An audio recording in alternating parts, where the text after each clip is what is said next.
This video is going to be my first preview for the Lions hosting the Rams in a playoff rematch in Week 1, Sunday Night Football. I'm going to go through significant data here in the beginning because I think it's important. I'll also talk about the Rams' offensive line situation. They've got at least one injury, a suspension/injury, and then a possible position switch with former Rams left guard Jonah Jackson that I'm sure you guys have heard about. I think this is a great opportunity for a new defense. And when I say new defense, I mean the revamped secondary, particularly the corners and nickel DB position. Additional to that, Marcus Davenport on the other side, hopefully a healthy James Houston IV, and other guys who can get to the quarterback, in particular Aleem McNeil as a defensive tackle. I understand DJ Reader, will not play in Week 1, at least to my understanding. I want to talk about a suspicion that I had last year before the Ravens played the Rams, and then give you guys some data that I kind of threw out there as a preview or a primer on my Patreon last week. When the Ravens were going to play the Rams late in the regular season in 2023, I did what I always do, which is go through offensive formations, personnel groupings, try to glean any patterns or things that I noticed that the teams are really good at. The Rams were rolling at that time, obviously, offensively, defensively as well. Now, they've since lost Aaron Donald and Ernest Jones, who they traded away, so that's two big losses in talent. Don't get me wrong, I'm sure they have a plan in place of succession for defensive tackle and inside linebacker. I'm not sure that they can replace those two guys that quickly. Aaron Donald, of course, retired, and they traded away Jones last week. But getting back to my suspicion and the data that I compiled last year, I did a preview basically saying that I thought that the Rams' run game out of 11 personnel was going to give the Ravens problems. Lo and behold, it did. The Ravens, their scheme under Mike Macdonald had, I think, a systemic weakness to 11 personnel run game, particularly when it's under center for a lot of reasons. I'm not going to go into those now, but I went and categorized the data and found out that when the Rams are under center, it's like 75% run. And when they're in the shotgun, typical shotgun, not pistol, it's totally flipped. I think it's 73% run based on the data that I had last year. Real quick preview of the data that I had and what opened my eyes. I had 27 shotgun formations leading up to that game for the Rams. 27 times when the quarterback was in shotgun, and it's not all third down. And out of those 27 plays, one of them was a run play. And when you see data like that as a football coach, even the level that I coach, which is only high school and then some youth football, it sticks out. You have to play against it. And so this year, fortunately for us football junkies, the NFL has come out with NFL Pro, where you can go and you can find data basically similar to what I do, except there's no personnel groupings, there's no names for formations because the names are not ubiquitous. This is going to be a long lead-in before we get to the film, so my apologies for that. But I have a point about the Rams that I have to get to. In order to get to, I have to preface it a little bit by saying I respect the heck out of what they do because I feel like Sean McVay's system is a combination of old school formations and philosophies with some modern passing games, modern passing threats. I look at Sean McVay's under center offense as similar to a wing T. Now, there's going to be a lot of people who do not like that comparison. The run pass ratio is what sticks out to me and I find comparable to a wing T system. So this is from the NFL Pro website. This is not my data. I just went to the NFL Pro website and filtered for Stafford, quarterback, Matt, and was able to get all 1,059 plays, that were on that site. All 1,085. If you want to do the math up at the top, you certainly can. Under center, shotgun, and pistol, I believe those three would add up to 1,085. The 1,059 number comes from Pro Football Reference. So there's a little bit of a differential there, and I talked about this in the Patreon video that I did. I think the differential is like 2.7%, somewhere like that, maybe even a little bit less. So I don't think that we're very far off. That's certainly not going to skew or change the data this much. Look at the under center that we have in the top left. 412 total plays, 308 of them are run plays. Very heavily weighted towards the run. You may say, well, Coach, why are you telling me this? Well, with an injured/depleted offensive line, these tendencies, if they hold, Aaron Glenn and the Lions have a tremendous opportunity here to not sell out, because look, of their under center pass plays, there's 26 of them 26%. There's 104 total pass plays when the Rams are under center last year, 2023. 95 of them were play action. So there's going to be an element to the quarterback booting off of it or holding out his fake, and Matt Stafford does a great job of that because he's trained to do so. So if you're going to, quote, sell out to stop the run or run blitz, you better damn sure have somebody accounting for the quarterback in case it is a play action pass.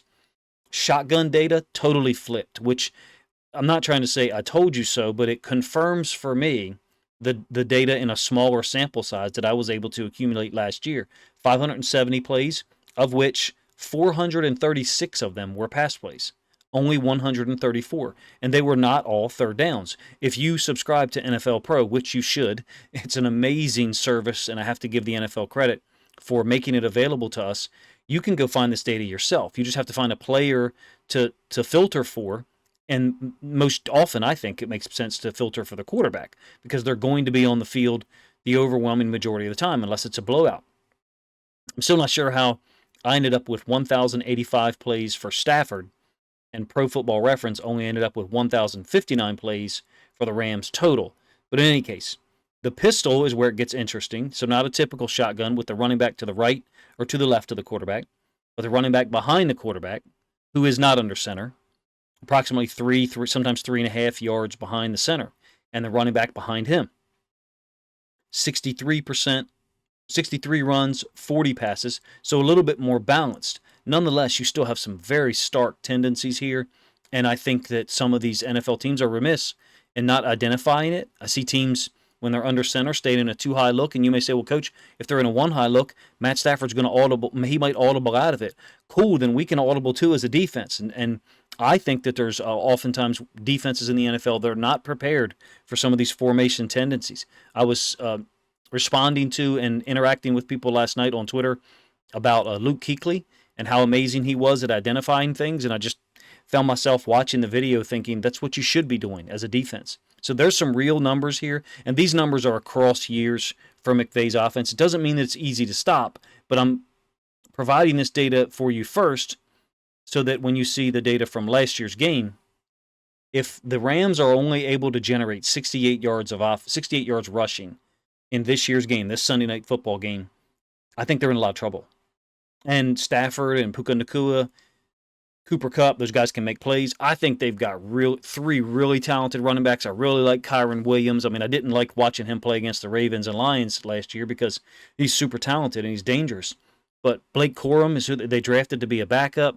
Ronnie Rivers isn't bad either, in my opinion. He played in the game last year, didn't do much, from a statistical standpoint in the run game, but he did have 3 catches for 35 yards.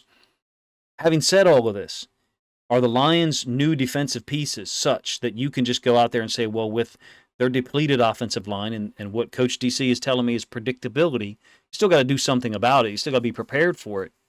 Are the Lions going to walk out there and just blow the doors off the Rams? No, I can't say that. I think the Rams are going to come in with a great game plan. Probably if they are so depleted at offensive line that neither their left tackle plays, who's suspended, so he won't, nor their right tackle, Haverstein, who is injured, but I don't think they put him on IR.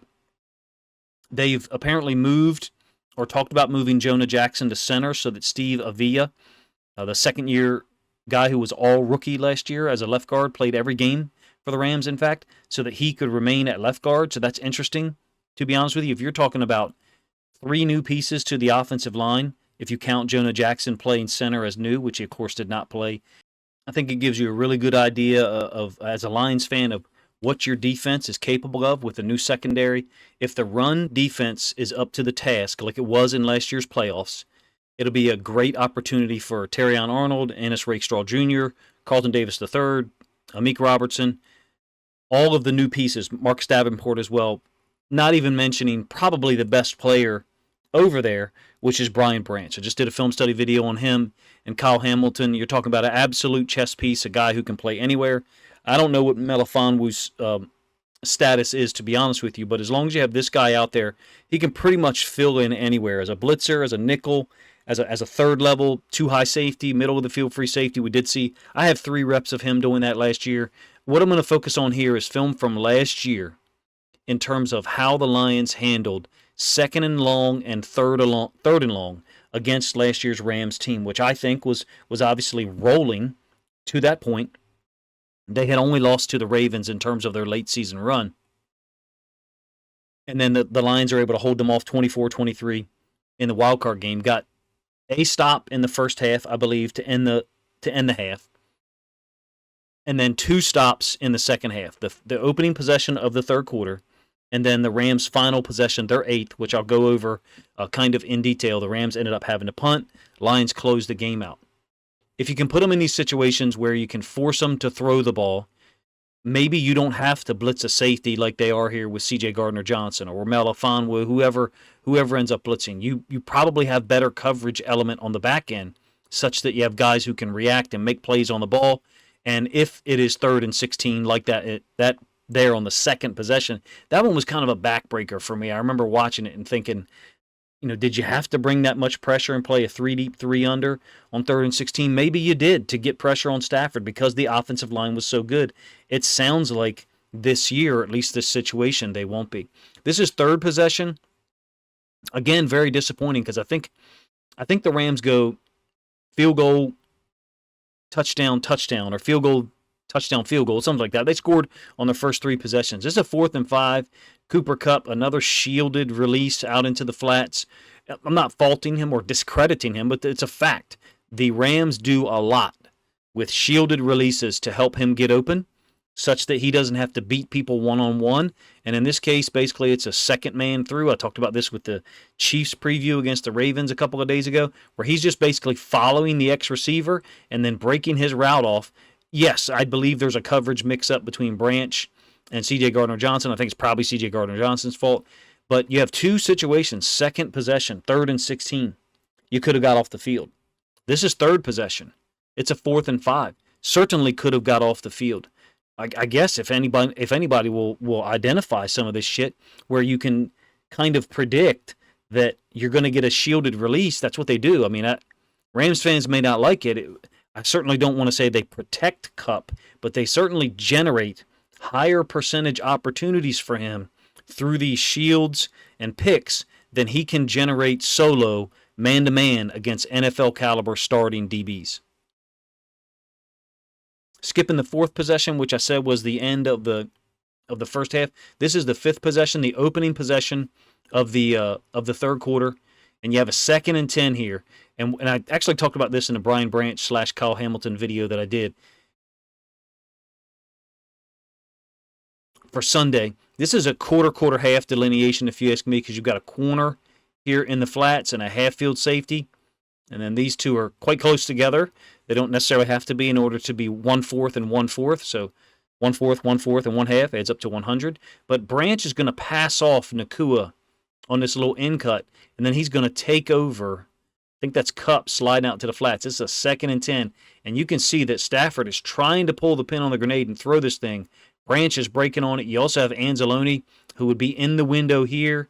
Quarter half is not a foolproof defense against the Rams or any team for that matter, but the point is you have a guy in Brian Branch that you can roll down to the flats, to the field, to trips, and he's going to react appropriately when he's playing curl flat. He's a spectacular curl flat defender, great blitzer, really good against the run, strong as hell.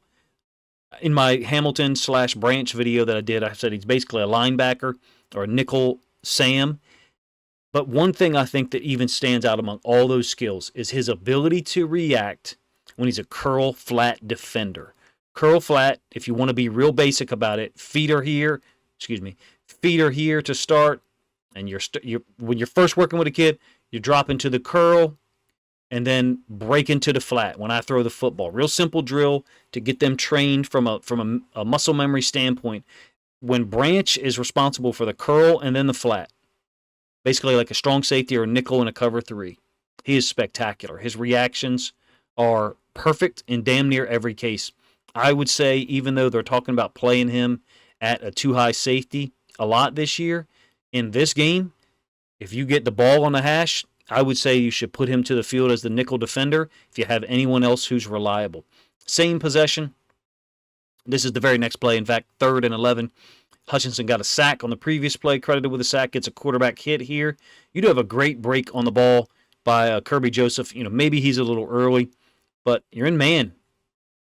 You have options last year to play man, and you certainly got tore up in this one, right, with Nacua versus Cam Sutton or whoever. That will not be the dynamic. You have a totally different power structure with Terrion Arnold, Carlton Davis III, or whoever going against Puka Nacua. They ran a stunt. I'll give you the end zone angle. I think you have more options this year to be versatile as a defensive coverage unit. I've said that in multiple videos. Hutchinson's going to stunt across here and go A-gap and end up putting hands on Stafford.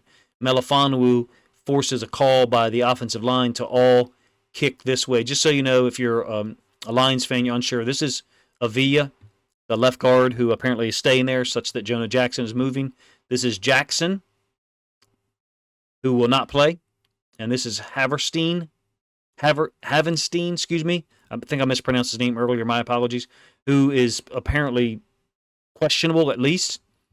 And if he doesn't play in week 1, it sounds like he'll return in week 2 for the Rams. So you do have a unique situation as from a Lions perspective. You don't have to bring as much stunts. I mean, look, you see here, you got 6 Lions players advancing towards the quarterback. Now, one of them is probably responsible for the running back. From a peel perspective, you can see the running back, Kyron Williams, lays a shot on Melifonwu. Hutchinson's getting through here. Hutchinson had a really nice game. I think he was credited with 2 sacks. One of them is kind of a gimme. So the coverage umbrella, the options that you have is a wider spread, number one. They did get a stop on that possession to open the third quarter. Is a wider spread, number one. And number two, the guys who you will deploy to play each coverage are better at what they're better athletes. Now, I do think that there is something to be said for Jalen Reeves-Maybin. When I see him play on the field on pass downs, he just seems to really know what he's doing. This is a great effort by Kendall Vildor as well. The combination of those 2 shots really laid a shot on Puka Nacua. Now, this one's not in my data that I talked about earlier, shotgun run plays. It's interesting that the quarterback is turning and handing the ball off behind, whether you're talking about youth level, high school level, college, NFL. I just never feel like the timing of that works. It takes so long for that player, the running back / receiver or halfback, whatever, getting the football at this depth, as opposed to if you were under center and you handed it off under center. You say, well, Coach, what's the point you're trying to make?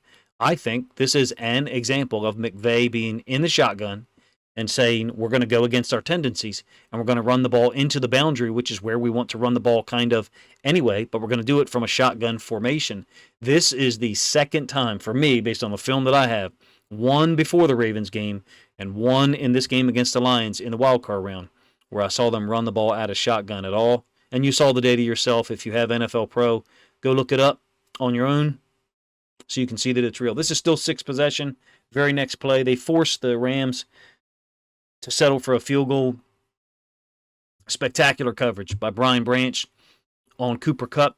And this is one of those situations where I'm going to say it, and I think some Rams fans may not like it, or who maybe fans of any team may not like it. There is an element to Cooper Kupp's game right now such that this is a relative weakness of his, meaning trying to run away from people. Brian Branch is 22 years old. Cooper Kupp's older. He's had some injuries. So I understand why they do scheme up so much for him. Other teams, and in fact the Rams often, would take the tight end or another receiver, and they would run him underneath of Brian Branch to force Brian Branch to go over the top of that pseudo pick or shield to try to get Cooper Kupp a little bit, an extra step, so that he can convert this. Again, it's 3rd and 12. It only ends up being a 4-yard gain. Am I saying that Cooper Kupp is no good? No, that's not what I'm saying at all. I'm saying that when compared to some of the guys that the Lions are going to put out there from an athletic standpoint, Davis, Arnold, Rakestraw, Brian Branch, he's not going to run away from them.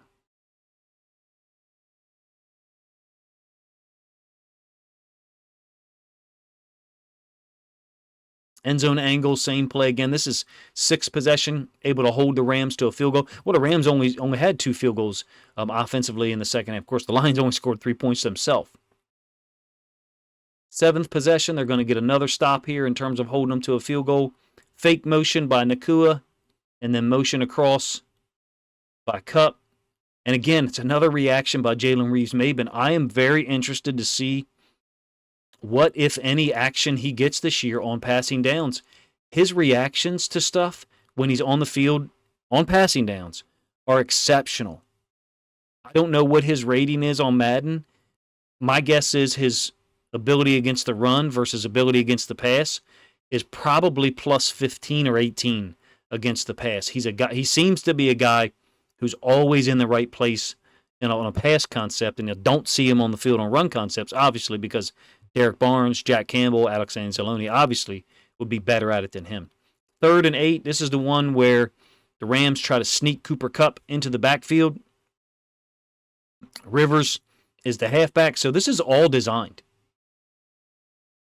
When you see them speed up to the line like this, they're trying to hide Cooper Kupp and snap it on first sound so that the defense can't identify. And you'll see there is some late communication by C.J. Gardner-Johnson and Melifonwu such that they're trying to figure out what's going on here.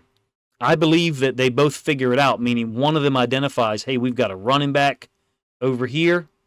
And I don't know if CJ sees it yet. You will see the end zone angle. He certainly covers Cooper Kupp well. My point is, this is another example, if you ask me. Maybe Cooper Kupp was dealing with injuries last year.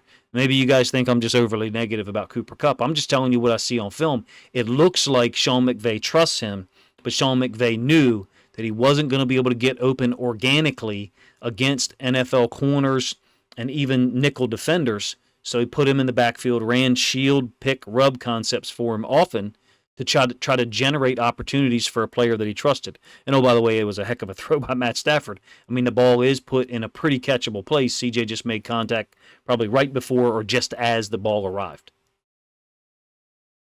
That was 7th possession. Lions are able to grab a lead, maintain their lead there, make it 24-23. Rams end up with the football. We're talking about 5 minutes left in the game. This is a 2nd and 10. Complete to Kupp underneath. Some people call it levels. I'm not sure what you would prefer to call it, but you've got the point man's going to disappear. Nacua on like a deeper post or in cut, and then Kupp underneath of it into the vacated space in the middle of the field. Alex Anzalone blitz. It's like a nice sidearm throw by Stafford. I think it ends up being 6 or 7 yards. You can see Anzalone vacated all that space in the middle of the field. I don't know that you'll have to do that this year. Hopefully you don't. Hopefully you're getting some improved pass rush with McNeil being on the field consistently. I think he missed 4 games last year, maybe 5. Marcus Davenport being kicked inside. You guys know I'm rooting and hoping that James Houston IV can give you some pass rush from the opposite side. 3rd and 4.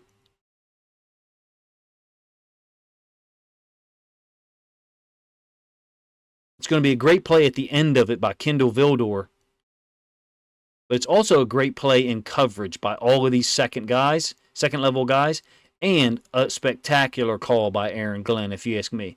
They're looking for Puka Nacua over the top.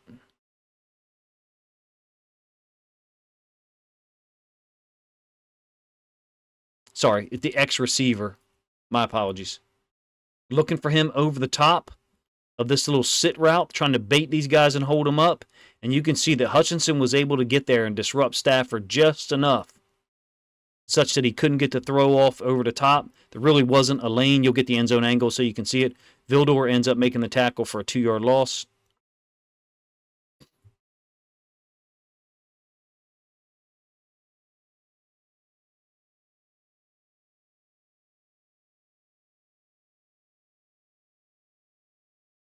Hutchinson winning outside to the edge, just enough, gets just enough of a piece of Stafford to force him to step up. And this, I think, is where Stafford wants to go with the football here, possibly to the tight end. But these guys have got him triangulated or leveraged to both sides. It's a really nice, if you ask me, change up. My apologies. If you go back to the All-22, watch what Cam Sutton does here.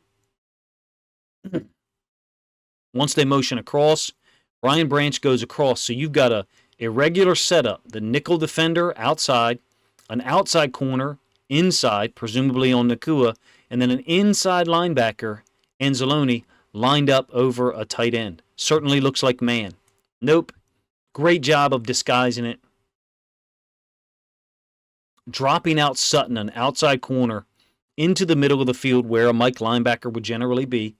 The corner would normally be here. It shows you the versatility of Brian Branch. The corner would normally be here, so just like Vildor is in a cover 2. Basically, you're trying to funnel everything inside as Branch or Vildor. So they've switched responsibilities. The inside linebacker, Anzalone, and Barnes are pretty much right where they would be anyway in a 4-3 structure. But it's an example, if you ask me, of them being versatile, multiple, at an important moment last year. Again, 8th possession.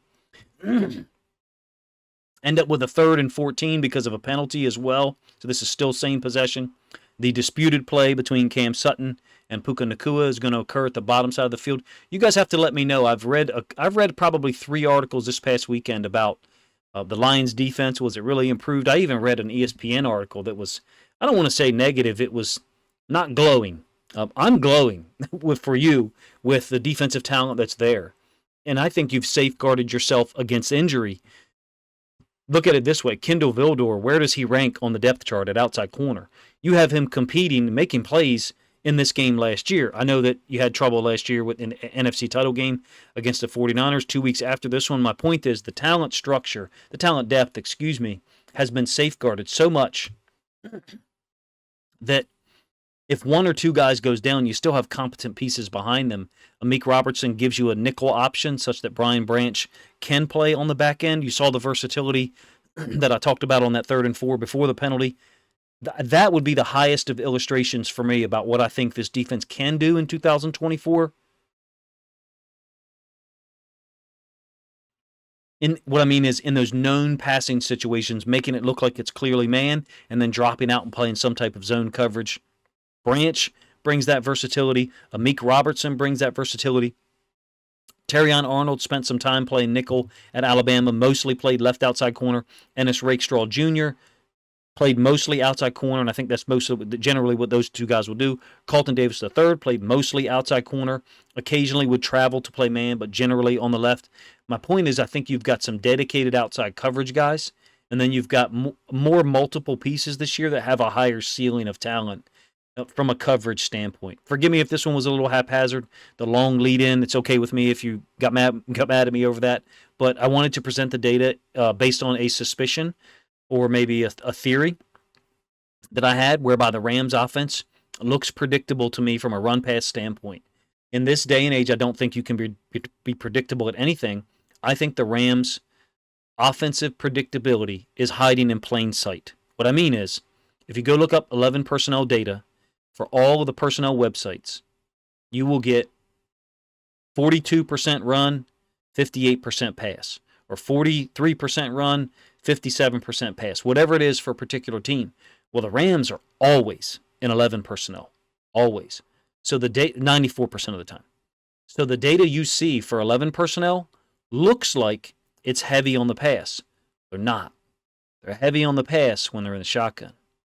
And it's totally flipped when it's 11 personnel, which they're always in, and they're under center. And in my opinion, the Lions, with their unique talent boosts or bursts this year in the secondary position and Marcus Davenport, if he's healthy, are in prime position against a depleted offensive line for the Rams to come out and make a statement in week 1. Am I saying it's going to be a blowout? No, I don't do those things. But the Lions have the pieces. They have the benefit of playing at home. And I think they have the initiative in that they're more healthy at this time, other than DJ Reader, than the Rams' offensive line is. And I think the Rams' offensive line last year, when they came to Baltimore, they were fantastic in run blocking and pass pro. You guys have to let me know what you think of the preview. The data that I tried to show, the people in my Patreon saw it last week. I kind of put it up as a primer to see what their thoughts were. It's something I'm interested in to see what Aaron Glenn, Dan Campbell, and those guys come up with in terms of how to stop the run when they're under center and how to stop the pass when they're in the shotgun. Because I think that's pretty much the main focus of what you should be doing. Appreciate you guys' time, man. If you think other Lions fans would enjoy this preview, albeit maybe kind of haphazard and long, then please consider grabbing a link to this video, sharing it out on social media to help this content get more reach.